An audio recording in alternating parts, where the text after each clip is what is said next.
Friends, ఎలా ఉన్నారు? అందరూ బాగుండాలని మనస్ఫూర్తిగా దైవాన్ని వేడుకుంటున్నాను. అందులో నేను ఉండాలని మీరు కూడా కోరుకోండి. ఈ రోజు వీడియో ఏంటనేది చూసారుగా. ప్రతి బుధవారం కూడా మనకి వంట వీడియో అనేది వస్తుందండి, కుకింగ్ వీడియో వస్తుంది. తప్పకుండా కుకింగ్ ఇష్టపడేవారు తప్పకుండా ఈ వీడియోని మిస్ అవ్వకండి.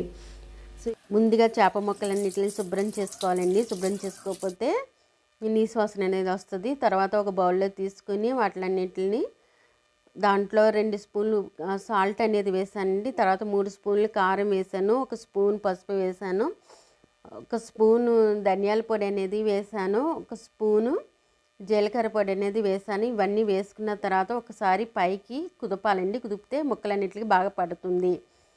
తర్వాత తీసుకున్న పదార్థాలు ఏంటనేది చూద్దామండి. అలా కలుపుకున్న చేప ముక్కలు, తర్వాత టమాటా గుజ్జు, 2 ఉల్లిపాయల గుజ్జు, జీలకర్ర పొడి, ధనియాల పొడి, కరివేపాకు, అల్లం వెల్లుల్లి పేస్టు, కొత్తిమీర, చింతపండు రసం. తర్వాత ఒక బౌల్ వెడల్పాటి బౌలే పెట్టుకోవాలండి చేపల పులుసుకి. తర్వాత 3 స్పూన్లు ఆయిల్ అనేది వేసాను. దాంట్లో పచ్చిమిర్చి వేసాను, జీలకర్ర అనేది వేసానండి. తర్వాత అల్లం వెల్లుల్లి పేస్ట్ అనేది వేసాను. తర్వాత ఉల్లిపాయ గుజ్జు ఉంది కదా, అది వేసేసుకోవాలి. కొంచెం లైట్గా ఫ్రై చేసుకోవాలండి. చేపల పులుసు కాబట్టి కొంచెం లైట్గా అవుతే సరిపోతుంది. తర్వాత టమాటా గుజ్జు అనేది వేసాను. కొద్దిగా లైట్గా ఫ్రై అయిన తర్వాత కరివేపాకు అనేది వేసాను అనమాట.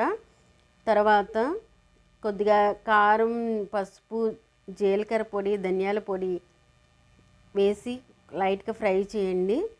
కొద్దిగా లైట్గా ఫ్రై అయిన తర్వాత కొంచెం లైట్గా బ్రౌన్ కలర్ రానవసరం లేదు, చేపల పులుసే కదా. తర్వాత మనం చేప ముక్కలన్నింటినీ జాగ్రత్తగా పరుచుకోవాలన్నమాట. పరుచుకున్న తర్వాత కొద్దిగా లైట్గా వాటర్ అనేది వేయండి. కొంచెం మగ్గిన తర్వాత మనం చింతపండు పులుసు ముందు చేప ముక్కలన్నింటినీ మళ్ళీ తిరగవేయాలండి. తిరగవేసిన తర్వాత చూడండి, అన్నిటికి చాలా జాగ్రత్తగా తిరగవేయాలి. తర్వాత చింతపండు పులుసు వేసేసుకోవడమే లాస్ట్లో. వేసుకున్న తర్వాత కొద్దిగా వాటర్ పడితే మట్టికి వేసుకోండి. తర్వాత కొత్తిమీర వేసుకోవాలి.